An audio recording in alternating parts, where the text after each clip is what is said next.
제가 너무 아무것도 없는 상태여가지고 애를 낳고 싶어 하면 안 될 것 같아요. 아이 한 명 키우는데 못해도 막 1억, 2억, 억 단위 수준으로 나온다고 합니다. 약간 선택지가 필수가 아닌 선택으로 생각이 바뀐 것 같습니다. 낳게 되면 한 명? 여성이 직장 다니면서 육아를 동시에 한다라는 게 너무 사실 현실적으로 어렵고 저는 지금 제가 한 명 그리고 낳으면 한 명 가질 수 있지 않을까라고 생각하는 것도 스스로 좀 대단하다고 생각을 해요. 저도 아이를 가지고 싶긴 하지만 현실적으로는 뭐 둘 이상은 좀 힘들 것 같고 또 그렇다고 하나만 갖자니 그 한 명한테 좀 못할 짓인 것 같기도 하고 이럴 거면 아예 안 낳는 것도 방법이지 않을까라는 생각도 하기도 하고요.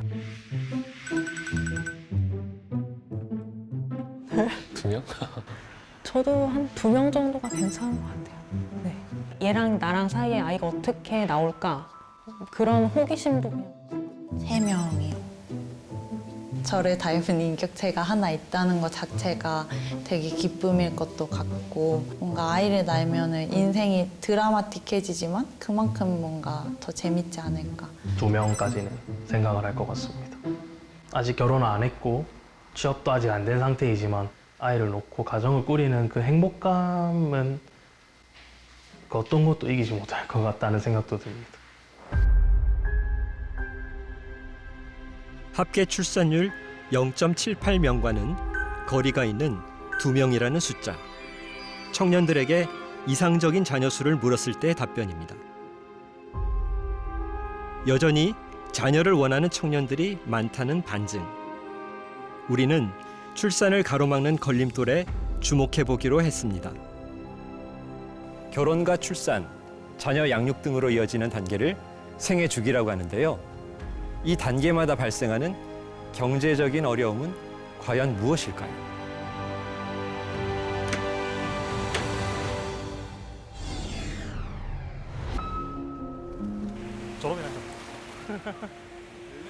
치열한 입시 경쟁 뒤 대학만 가면 조금 편해질 줄 알았던 20대 청춘들. 하지만 현실은 녹록지 않습니다. 결혼할 수 있을까? 얼마 전 대학을 졸업한 민석 씨. 그에게도 어김없이 취준생이라는 이름이 뒤따랐죠. 제 친구들을 통해서 봤을 때 한 3년에서 4년 정도 걸리는 분도 있고 솔직히 주변에서 취업을 하고 일을 하고 있는 친구들도 있고 해서 지금도 좀 취업에 대한 스트레스를 받아가면서 좀 지내고 있습니다. 아르바이트와 취업 준비로 바쁜 나날들. 가정을 이루고픈 꿈은 뒷전이 됐습니다. 결혼 자체에 대한 그 막막함 때문에 출산에 대해서는 아직 그렇게 깊게 생각을 안 해봤습니다.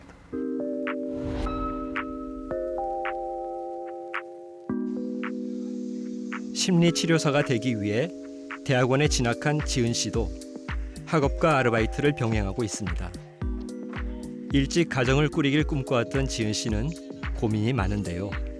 직장을 얻기까지 넘어야 할 산이 까마득하기 때문이죠.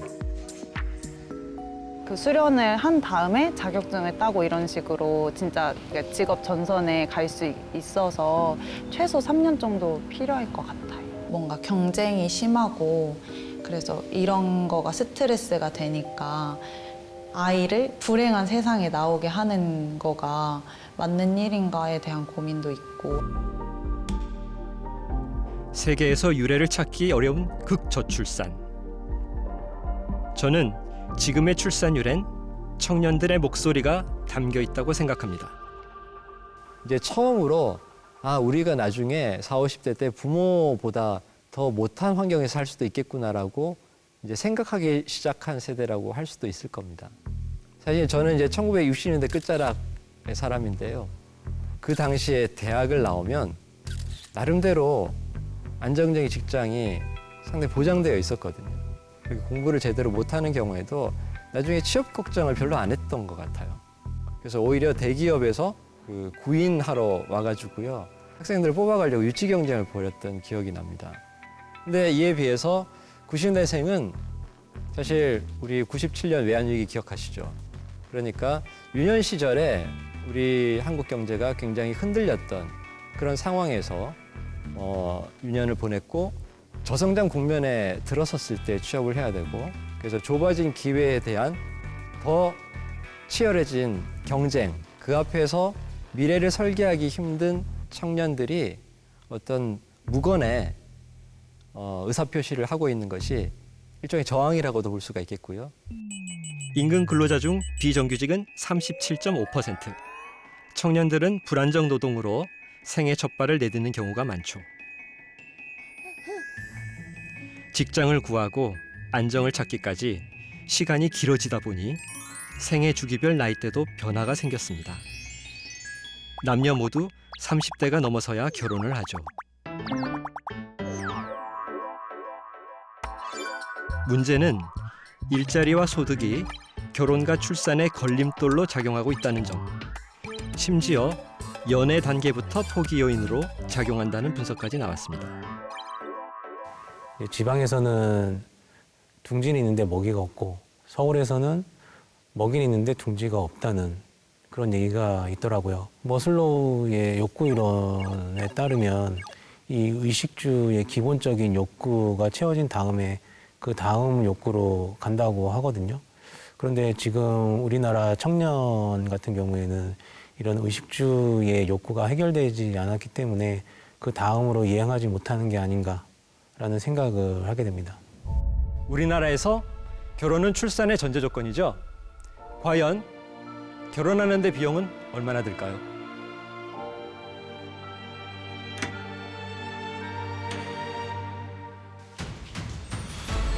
예비 신부를 보고 입을 다물지 못하는 태환 씨.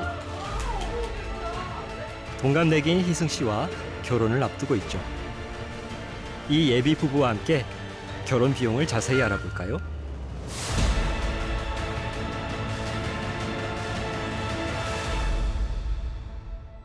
여느 청년들처럼 취업을 하고 안정을 찾기까지 쉽지 않은 관문을 지나온 두 사람. 32이라는 적지 않은 나이가 돼서야 결혼을 생각할 여유를 갖게 됐죠. 하지만 막상 결혼을 앞두고 웃을 수만은 없는 현실. 부쩍 오른 물가에 예상했던 결혼 비용을 훨씬 웃돕니다.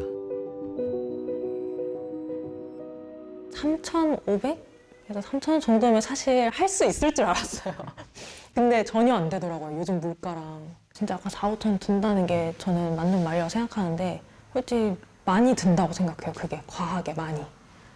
뭐 남자 기준으로는 빠르면 뭐 27, 좀 늦어지면 28, 29쯤 이제 취업을 하게 되잖아요. 결혼을 올리는 나이가 뭐 보통 뭐 32, 33에 하고 싶어도 정말 모은 돈이 없어요, 정말로. 맞아. 뭐 1년에 뭐 1,000만 원씩 모은다고 생각을 해도 5년 모아봤자 5천이에요. 그럼 5천이면은 뭐 결혼식에 들어가는 비용 외로는 뭐 정말 아무것도 못할 수준으로 지금 다 날아가는, 그러니까 한순간에 다 이렇게 날아가는 상황이 되다 보니까.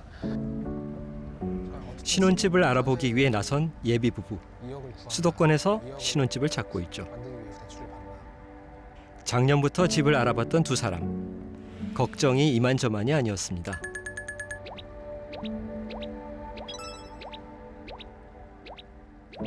솔직히 그때 포기를 했죠. 그냥 이제 집을 살 거라는 생각은 전혀 고려하지 않고 뭐 정말 뭐 오피스텔이라도 들어가야 되나 뭐 이런 생각까지 했을 정도니까. 결혼 준비할 때 집 얘기밖에 안 했던 것 같아요. 결혼 자체가 사실 어쨌든 같이 살고자 하는 건데 살 공간을 마련하는데 너무 큰 어려움이 든다는 생각이 드니까 이거 맞나? 뭐 이런 생각도 그때 많이 했던 것 같아요. 신혼집 마련 평균 비용은 약 2억 8천만 원으로 결혼 비용의 대부분을 차지하고 있습니다. 그렇다면 집값은 청년들의 출산에 얼마나 큰 걸림돌로 작용하고 있을까요? 서울의 한 아파트 가격. 20년 사이 얼마나 올랐는지 한눈에 알 수 있는데요. 아파트 가격이 오를수록 출산율은 낮아졌습니다. 우연의 일치일까요? 최근 30년간 집값 변동과 출산율의 상관관계를 연구한 박진백 박사. 그가 분석한 결과에 따르면 그래프에서 파란색이 진해질수록 출산율 하락이 커지는 걸 뜻하는데요. 최근으로 올수록 집값 상승은 출산을 막는 더 강력한 요인으로 작용하고 있습니다. 서울 시장을 기준으로 했었을 때 2022년 4분기에 PIR은 중위소득 기준으로 했었을 때는 약 12년 정도가 걸리는 걸로 보고가 되고 있습니다. 이 말은 이 중위소득의 가구가 이 집을 사는 데 있어서 돈을 1원도 쓰지 않았었을 때에 12년 정도가 걸린다라는 얘기입니다. 사회에 이렇게 진출을 해서 한 30세 정도의 취업을 한 사람 기준으로 봤었을 때 30% 정도를 저축을 하고 나머지는 이제 소비를 한다라고 가정을 했었을 때 이 사람들이 물리적으로 주택을 살 수 있는 기간은 60대가 되는 겁니다. 근데 자녀를 선택할 것이냐 선택하지 않을 것이냐라고 한다면 이 사람들이 돈이 없기 때문에 포기를 할 수 있다라는 겁니다. 저출생의 원인을 묻는 여론조사에서 일자리의 불안과 과도한 주거비는 늘 중요한 요인으로 꼽힙니다. 하지만 압도적인 1위는 자녀 양육에 대한 경제적인 부담입니다. 특히 우리나라는 1인당 GDP 대비 자녀 양육비가 세계 1위라는 조사 결과가 발표될 만큼 양육비 부담이 큰 게 사실이죠. 그렇다면 우리나라에서 아이 한 명을 키우는데 비용은 얼마나 들까요?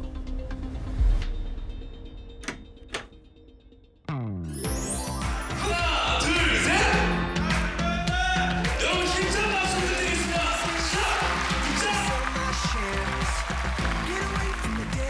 부탁드리겠습니다. 6년의 긴 연애 끝에 결혼식장에 선 두 사람, 아연 씨와 성배 씨입니다. 그리고 3년 뒤 두 사람을 반씩 닮은 딸 세보미를 낳았죠.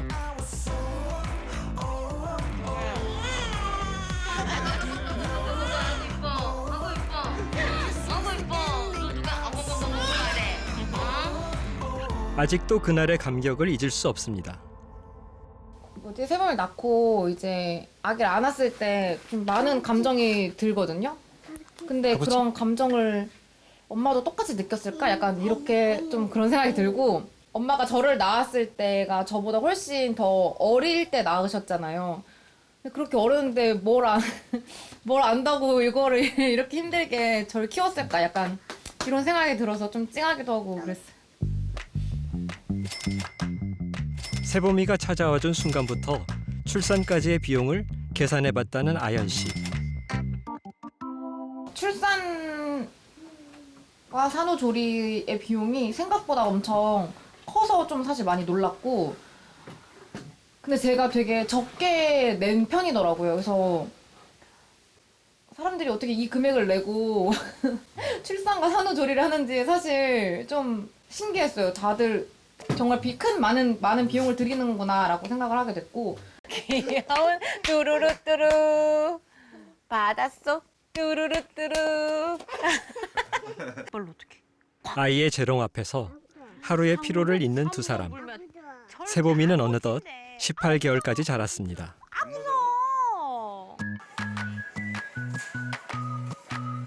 그렇다면 영유아기 아이를 키우는데 양육비는 얼마나 들까요? 장보는 현장에 동행해봤습니다.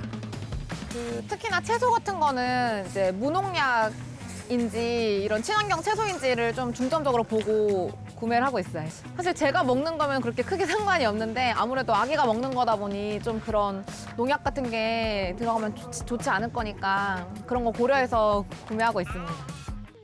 아이가 먹는 식재료만큼은 아끼기가 쉽지 않다는 아연 씨. 제가 보통 그 마트 갈 때 한 20만 원 정도 나왔었거든요. 근데 최근에는 똑같은 그런 품목을 사도 30만 원이 훌쩍 넘더라고요. 그것만 봐도 와, 물가가 진짜 많이 올랐구나, 이거를 좀 체감하고 있습니다. 아이가 자랄수록 늘어가는 식비. 대신 장난감이나 책은 중고 거래를 활용해 아끼고 있죠. 보육료는 얼마나 들까요? 국공립 어린이집에 다니다 보니 전액 지원받고 있습니다. 아연 씨가 직접 계산해 본 월 평균 양육 비용은 약 50만 원.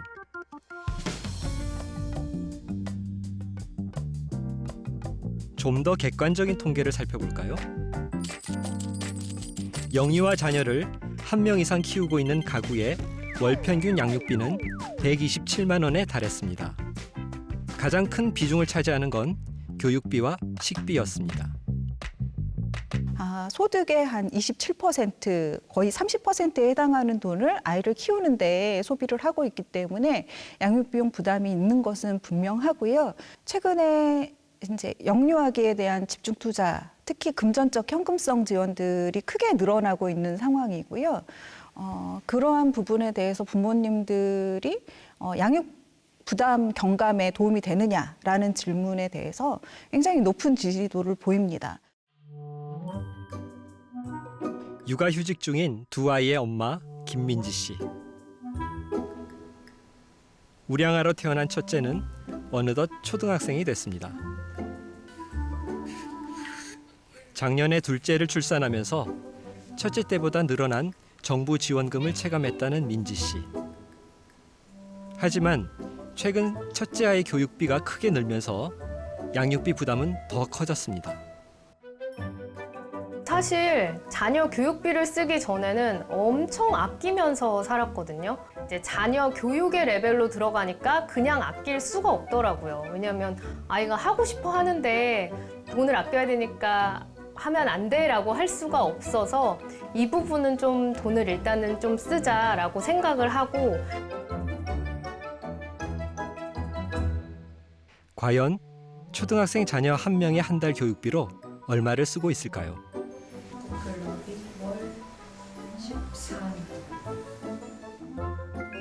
학원 3곳과 방과 후 수업까지 포함하면 총 96만 원. 요즘에는 월 100만 원 정도인데 사실 중고등학교 때는 학원비가 더 비싸진다고 들었어요. 그래서 중고등학생 때는 뭐 최대 한 200만 원까지. 학령기부터 커지는 양육비 부담. 출산엔 어떤 영향을 미칠까요? 대한민국에서 출산, 육아에 드는 비용을 분석해 보기로 했습니다.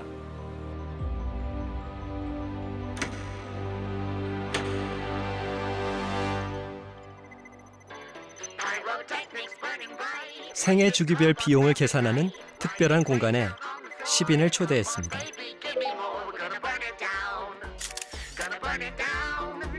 20대 미혼 청년들부터 자녀를 키우고 있는 다양한 연령대의 부모들까지.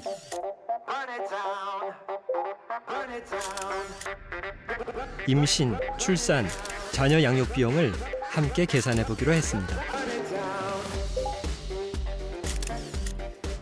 유일하게 아연 씨와 성배 씨는 부부가 함께 참가했습니다.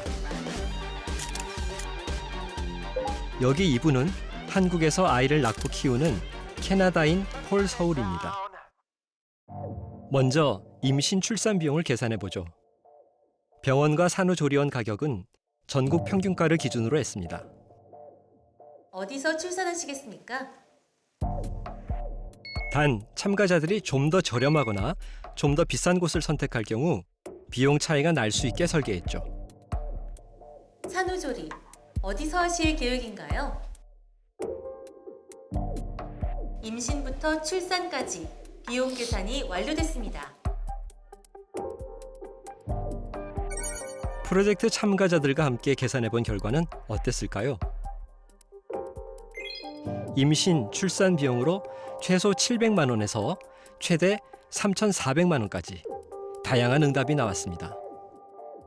네, 저는 작년에 둘째를 출산해서 실제와 비슷하게 나왔고요. 다른 비용은 최대한 아껴 썼는데 다만 이제 산후조리원이나 산후마사지 같은 경우에는 저 자신을 위한 투자다, 힐링이다 이렇게 생각을 해서 그 비용은 아끼지 않아서 그래서 1,200만 원대가 나왔습니다. 저도 작년에 출산을 경험했는데 실제 지금 뭐 첫 만남 지원금 200만 원에 뭐 출산 지원금 지자체별로 주는 것들이 있는데요.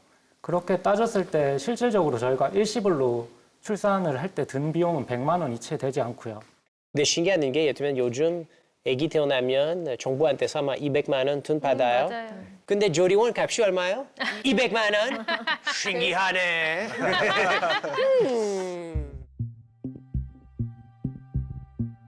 이제 본격적으로 자녀 1인당 양육 비용을 계산해 볼 차례. 우리는 육아정책연구소와 보건사회연구원의 기초 자료를 토대로 제작한 분석 프로그램을 통해 양육비를 예측해 보기로 했습니다. 영유아기 유치원 어떻게 선택하시겠습니까? 영유아기 사교육을 시키시겠습니까? 사교육비 항목은 참가자들이 선택하고 생활비는 소득에 따른 조사 자료를 합산해 보기로 했죠. 고등학생 자녀의 사교육을 시키시겠습니까? 복수 선택이 가능합니다. 자녀 양육 비용 계산이 완료됐습니다. 양육비 계산이 끝난 뒤 술렁이는 참가자들.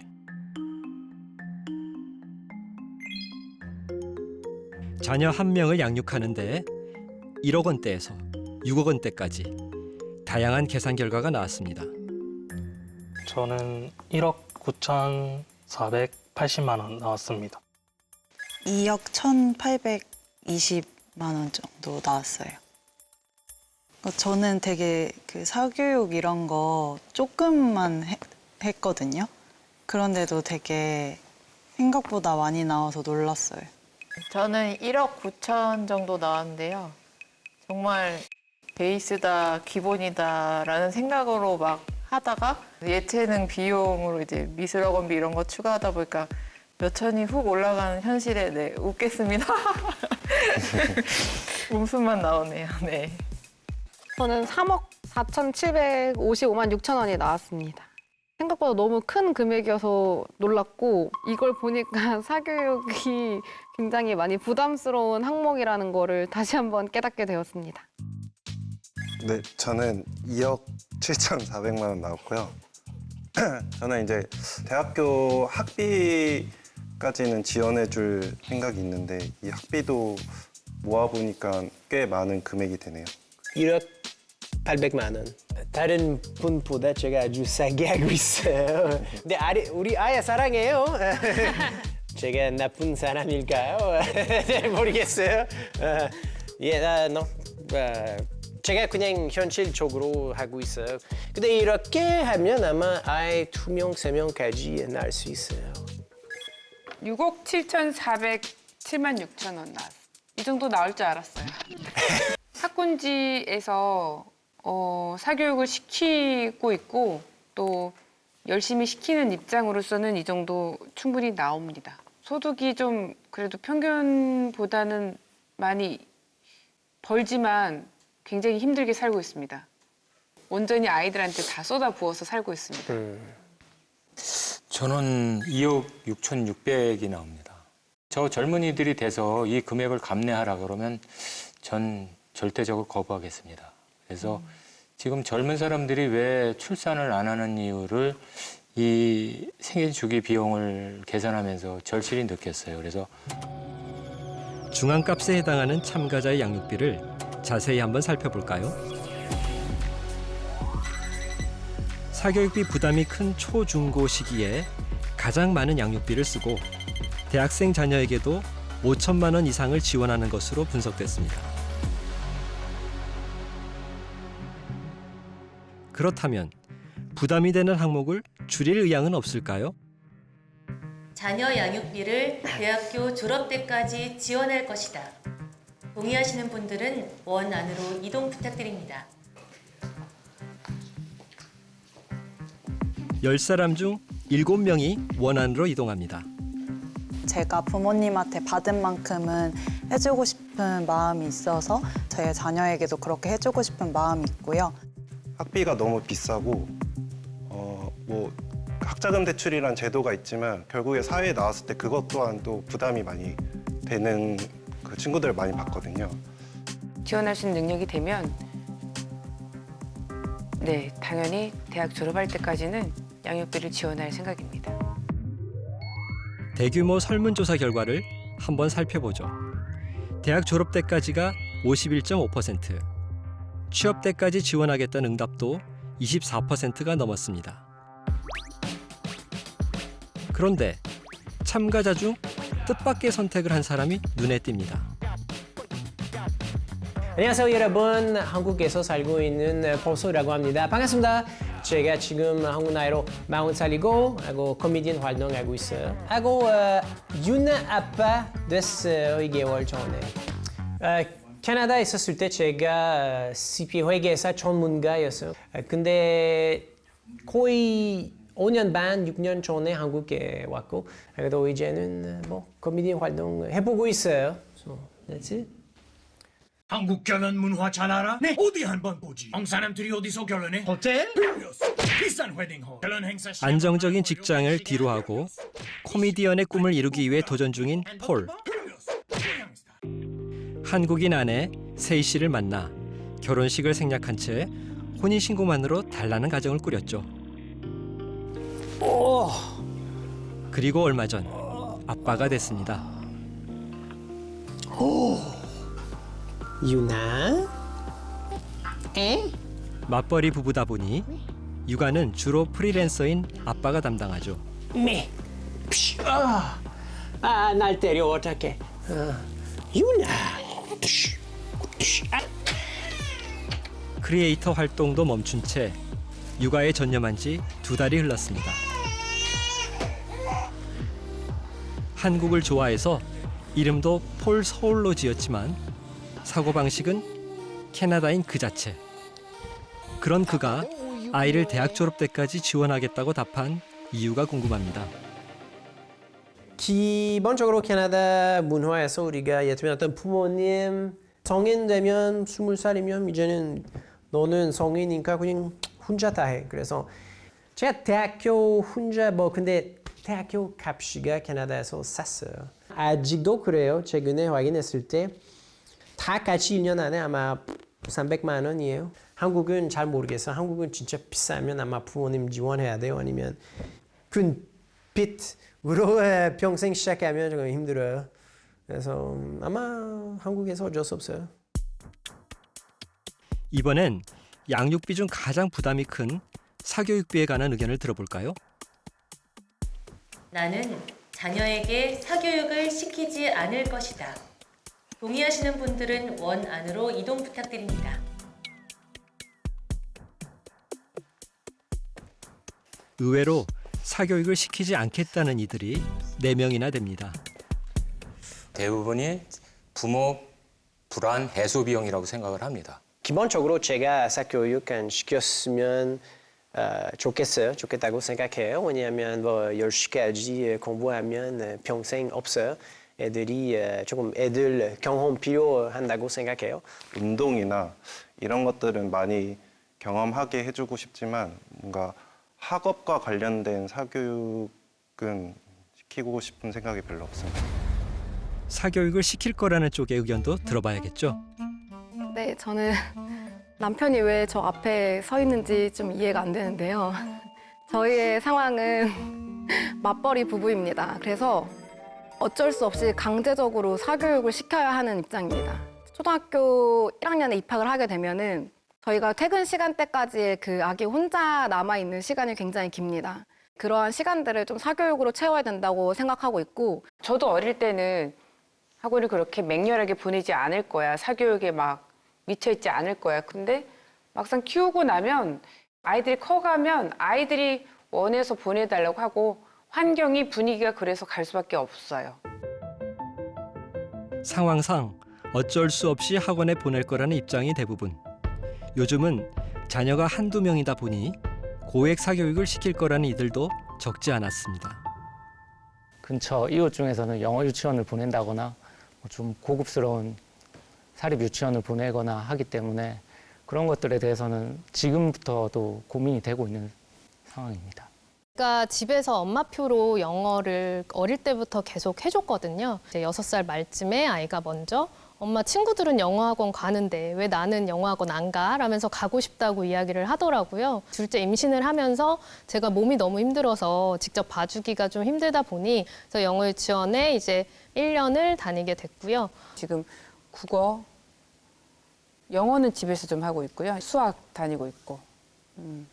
한 아이당 선생님까지 합치니까 평균적으로 250에서 300 정도. 어쨌든 학원 시스템이 잘 된 대치로 보내고 있는 거거든요. 근데 최종골인 대학 입시라는 걸 치르려면 그렇게 학군지에서 공부하는 게 맞는 거니까.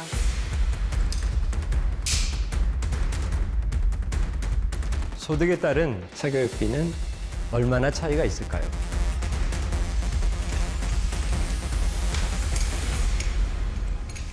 소득 상위 20% 가구는 하위 20%에 비해 8배나 많은 사교육비를 지출합니다.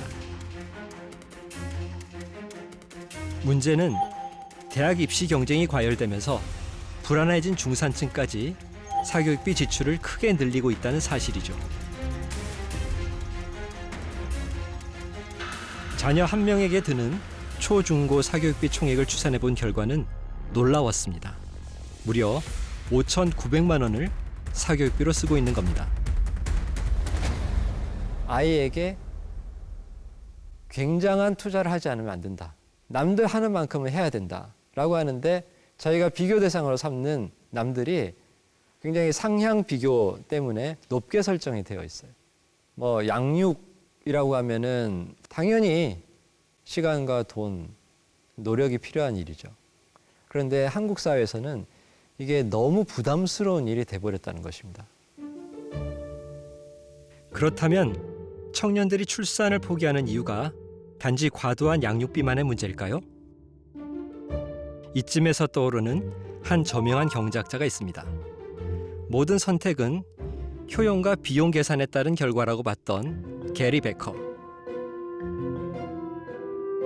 자녀가 주는 기쁨인 효용이 비용보다 클 때 출산이 이루어진다고 봤는데요. 이 비용에는 양육비 외에도 출산으로 포기해야 하는 모든 부분이 포함되어 있습니다. 반대로 자녀가 주는 기쁨보다 비용이 더 크다면 출산하지 않는 것이 합리적이겠죠.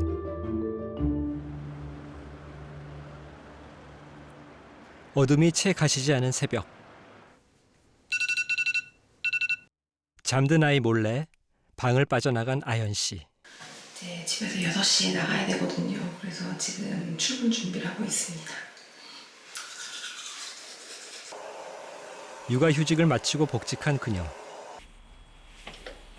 아이와 인사 한번 나누지 못한 채 집을 나섭니다. 어린이집 하원 시간에 맞춰 출근 시간을 당기다 보니 매일 아침 전력 질주로 하루를 엽니다.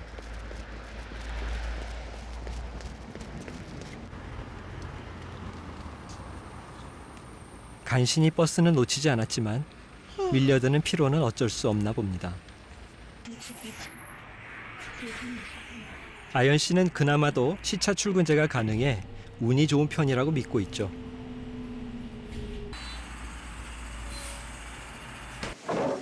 아연 씨가 회사로 향한 그 시각, 성배 씨는 아이를 깨웁니다. 하원을 아내가 맡는 대신 등원 준비는 성배 씨 담당이죠. 정신 없어요. 저도 비슷하게 일어나자마자 아기 깨우고 준비하느라 사실 그래서 맨날 조금씩 늦어요. 성배 씨는 아이 어린이집 등원을 위해 재택근무를 하고 있습니다. 철저하게 아이의 등하원 시간에 맞춰 짜여진 엄마 아빠의 시간표. 하원 시간에 맞춰 엄마는 또 달리기를 시작합니다. 엄마 까꿍. 오후 4시가 넘어서야 처음 서로의 얼굴을 마주하는 아이와 엄마. 아빠. 가족 상봉도 잠시. 아빠는 다시 일을 시작하고 아이와 함께하는 바통은 엄마에게 넘겨집니다. 한 공간에 있어도 각자의 시간을 보내는 가족들. 하루 중 온 가족이 함께할 수 있는 시간은 많지 않습니다. 이게 뭐지? 이렇게 사랑스러운 아이를 또 갖고 싶어도 엄두를 내지 못하는 건 사실 양육비 때문이 아닙니다. 이제 애기 낳기 전에는 0 아니면은 둘이라는 생각에 하나만 낳는 일은 절대 없을 거라고 확신했는데 막상 낳고 키워보니 하나를 제대로 키우기도 사실 좀 현실 자체가 너무 버겁더라고요. 그래서 현재는 둘째는 여전히 고민 중인 상태고 저희가 시간이 진짜 역부족하거든요. 그러니까 이마저도 애기한테는 좀 부족한 시간일 것 같고 이거를 또 둘째가 생기면 이 시간도 나눠야 되는 거잖아요. 그래서 그것도 좀 약간 미안한 감정도 많이 들고 양육비는 줄일 수 있어도 시간 빈곤에 시달리며 감수해야 하는 기회비용은 스스로의 힘으로 바꿀 수 없는 출산의 큰 걸림돌이죠. 자녀 한 명당 대학 졸업 때까지 들어가는 양육비가 과도한 사교육비 때문에 무려 4억 원에 육박하는 것으로 파악됐습니다. 뉴스에서 접하는 수억 원대의 양육비. 모두가 이런 양육비를 쓰고 있는 걸까요? 우린 한 가지 이상한 점을 발견했습니다. 평균값보다 적은 사람이 다수였고 평균값과는 달리 가장 가운데에 있는 중앙값은 더 낮았죠.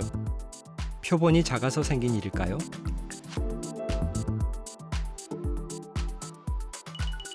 (4천) 가구를 대상으로 한 월평균 양육비를 분석해본 결과 역시 평균값에 비해 중앙값이 낮아지는 걸 확인할 수 있었습니다. 그래서 지금 발표되고 있는 것들은 대부분 하나의 요약 통계를 주기 위해서 이제 양육비의 평균을 발표를 하게 되는데요. 평균의 함정도 있다고 생각이 듭니다. 근데 우리나라 소득 불평등도를 보게 되면 많은 저소득층이 있고 그리고 고소득층의 소득이 아주 높은 그런 구조입니다. 그래서 보통 사람들이 어떤 수준인가를 보여주는 그 중앙값보다 평균값이 훨씬 높게 되죠. 결국 수억 원대의 평균 양육비는 부풀려진 금액이지만 출산에 대한 자신감을 잃게 하는 가장 강력한 요인으로 작용하고 있는 셈이죠.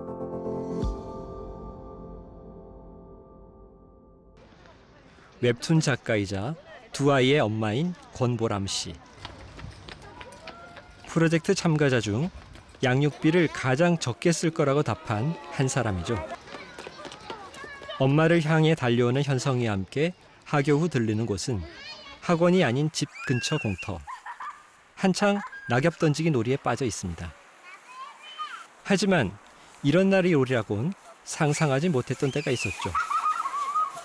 욜로족이어서 네. 처음에 이제 20대 때 철이 없을 때 생각으로는 조금 애들 낳는 거는 생각이 별로 없었어요. 그랬는데 한 명을 딱 낳고 나니까 한 명만 키우는 건 아니다. 무조건 애를 낳았으면 둘은 키워야 된다라는 그런 또 관념이 있어서 네, 두 자녀를 낳았습니다. 보람 씨는 육아의 힘겨움과 행복을 동시에 그려낸 웹툰으로 큰 공감을 얻고 있죠. 이게 엄마들, 학부모들이고 엄마들이 발끝에 계속 이렇게 들더라고요. 여기 오나 미어캣이 돼 있는 거예요. 내 애만 눈에 보이는 거죠. 다른 친구들 안 보이고 눈에서 하트 발사되면서 아이를 키워보기 전엔 몰랐던 행복입니다. 퇴근 후 돌아온 아빠를 서로 안으려 쟁탈전을 벌이는 아이들.